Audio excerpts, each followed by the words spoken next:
کراچی کے علاقے Orangi town 10 number کے قریب فائرنگ سے ایک شخص جاں بحق ہو گیا، 2 افراد زخمی ہو گئے۔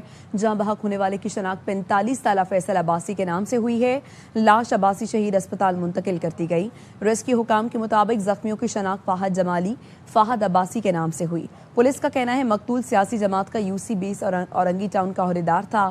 فائرنگ کا واقعہ ذاتی دشمنی کا معلوم ہوتا ہے، تفتیش کی جا رہی ہے۔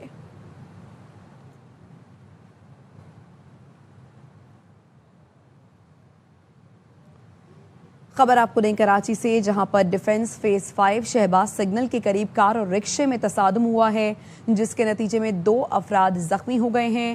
زخمیوں کی شناخت نہیں ہو سکی، جن کو جناح اسپتال منتقل کر دیا گیا ہے۔ ریسکیو حکام کی جانب سے یہ بتایا جا رہا ہے کہ زخمیوں کی شناخت نہیں ہو سکی، جناح اسپتال منتقل کیا گیا ہے۔ کراچی کا علاقہ ڈیفنس فیز 5 شہباز سگنل کے قریب کار اور رکشے میں تصادم ہوا ہے۔ خبر دیں لاہور سے، جہاں پر باغبان پولیس کی جانب سے کارروائی عمل میں لائی گئی ہے۔ 3 منشیات فروشوں کو گرفتار کیا گیا ہے۔ منشیات فروشوں کو ڈیلیوری دیتے ہوئے رنگے ہاتھوں گرفتار کیا گیا۔ خواجہ رمضان مجید ہمارے ساتھ موجود ہیں، آگاہ کیجیے خواجہ رمضان۔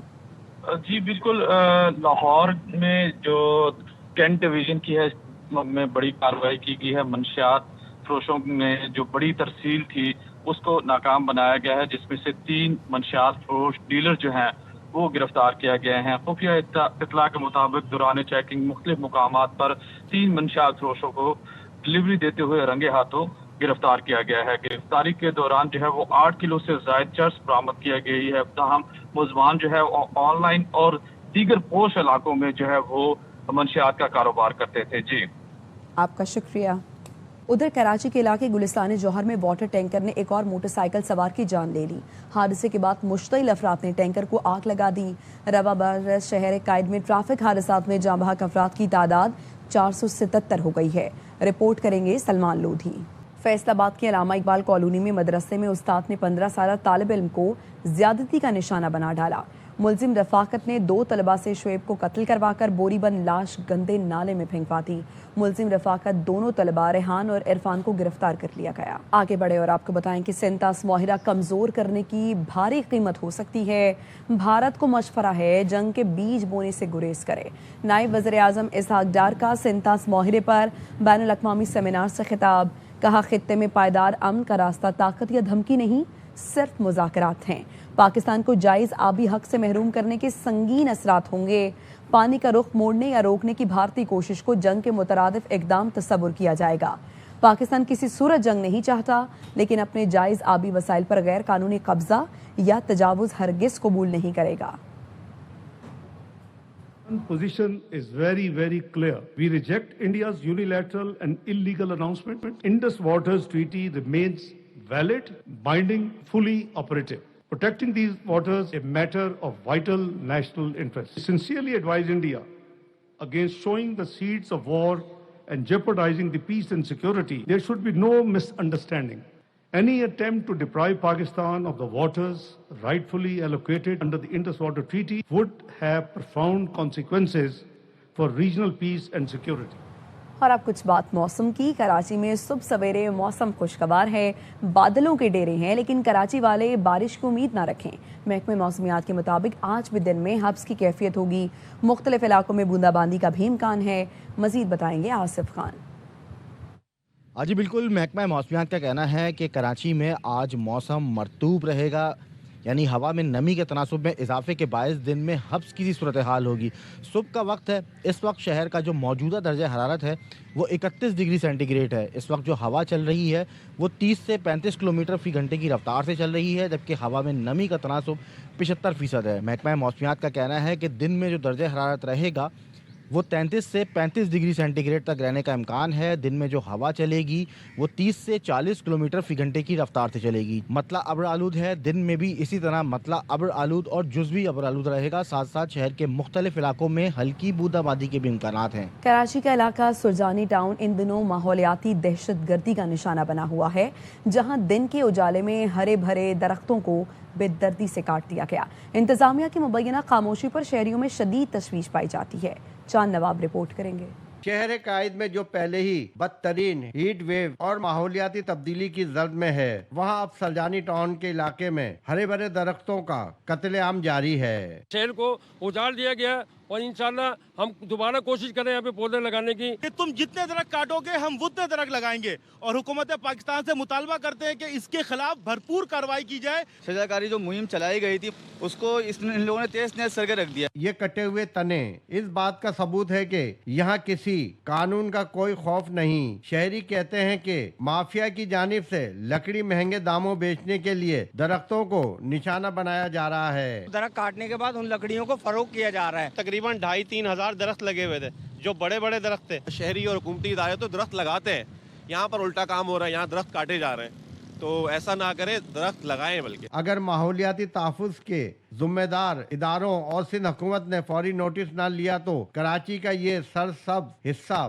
بہت جلد ریگستان کا منظر پیش کرے گا۔ شہر قائد میں درخت لگانے کی مہم جاری ہے تو دوسری جانب سرجانی ٹاؤن میں قد اول درختوں کو کاٹ دیا گیا۔ کیمرامین محمد عدنان کے ساتھ چاند نواب، ARY نیوز، کراچی۔ پاکستان میں پہلی بار اقوام متحدہ کے ذیلی ادارے انٹرنیشنل اولیو کونسل کا مستقل رکن بن گیا ہے۔ لسبن میں منعقدہ اجلاس میں وفاقی وزیر برائے قومی غذائی تحفظ اور تحقیق رانا تنویر حسین نے پاکستانی وفد کی قیادت کی۔ پرتگال میں پاکستان کی سفیر عائشہ فاروقی بھی ان کے ہمراہ تھیں۔ بین الاقوامی زیتون کونسل کی مستقل رکنیت حاصل کرنے کے بعد پاکستان پہلی مرتبہ 27 زیتون پیدا کرنے والے ممالک کے ساتھ IOC کے اجلاس میں شریک ہوا۔ رکن ممالک نے پاکستان کا خیر مقدم کیا۔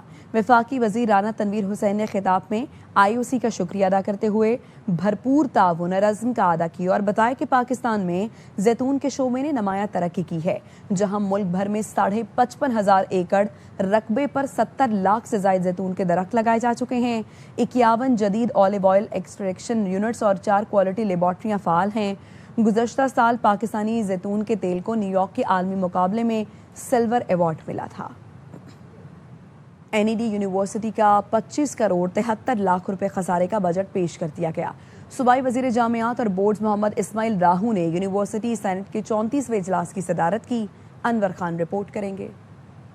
یونیورسٹی کا 25 کروڑ 73 لاکھ خسارے کا بجٹ 34ویں سینٹ اجلاس میں پیش کیا گیا، جس کی صدارت پرو وائس چانسلر وزیر جامعات اور یونیورسٹی بورڈ اسماعیل راہو نے کی۔ ڈائریکٹر فائنانس کے مطابق سینٹ اجلاس میں 2024 تا 2025 کی سالانہ آڈٹ رپورٹ کی منظوری دی گئی، جبکہ 26 اور 27 کا بجٹ بھی پیش کیا گیا۔ حکومت کی تو ترجیح ہوتی ہے کہ جو امپلائیز ہیں، ہمارے ملازم پیشہ لوگ ہیں، ان کے پینشنز میں اور تنخواہوں میں ہر سال ہم اضافہ کرتے ہیں، تو یہ سارا اضافہ ظاہر ہے اور یونیورسٹیز کو وہ دینا پڑتا ہے، تو اس حساب سے ہر سال ہم ایکسپیکٹ کرتے ہیں، لیکن اس میں فیڈرل گورنمنٹ کوئی بھی تعاون نہیں کر رہی ہے، کوئی بھی اس میں جو کنسیڈریشن ہوتی ہے ہونی چاہیے وہ نہیں ہو رہی ہے۔ Pro vice chancellor professor doctor Nauman Ahmed کے مطابق حکومت سندھ کی مدد سے آج 20 لاکھ روپے کی بچت پر بجٹ کا اختتام کیا جا رہا ہے۔ یونیورسٹی سینٹ نے جو 2026-27 کے بجٹ سے اس کی منظوری دے دی، اور حکومت سندھ، حکومت پاکستان اور جو ہمارے اپنے وسائل ہیں اس کو سامنے رکھتے ہوئے جو ہمارے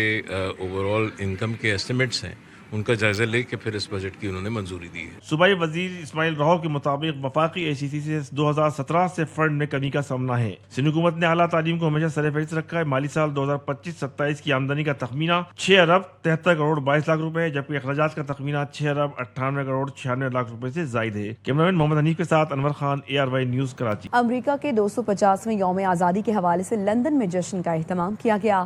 امریکی سفیر وان اسٹیفنس کی رہائش گاہ پر رنگا رنگ تقریب کا انعقاد کیا گیا۔ برطانوی وزراء سمیت نمایاں شخصیات نے شرکت کی۔ امریکی سفیر وان اسٹیفنس نے تقریب سے خطاب میں کہا کہ برطانیہ اور امریکہ کی زبان، مذہب اور خون مشترک ہیں۔ ARY نیوز سے خصوصی گفتگو میں امریکی محکمہ خارجہ کی اردو ترجمان مارگریٹ میکلاؤڈز کا کہنا تھا کہ ہم نے 250 سال پہلے برطانیہ سے آزادی لی، برطانیہ آج بھی ہمارا قریبی اتحادی ہے۔ تقریب کے اختتام پر موسیقی اور آتش بازی کا شاندار مظاہرہ کیا گیا۔ Very happy 4th of July. On behalf of President Trump, my wife Harriet, our entire family, and the United States mission to the United Kingdom, I'd like to welcome you to this historic celebration of American independence. سفیر صاحب کے residence کو خوش آمدید، اور ہم امریکی آزادی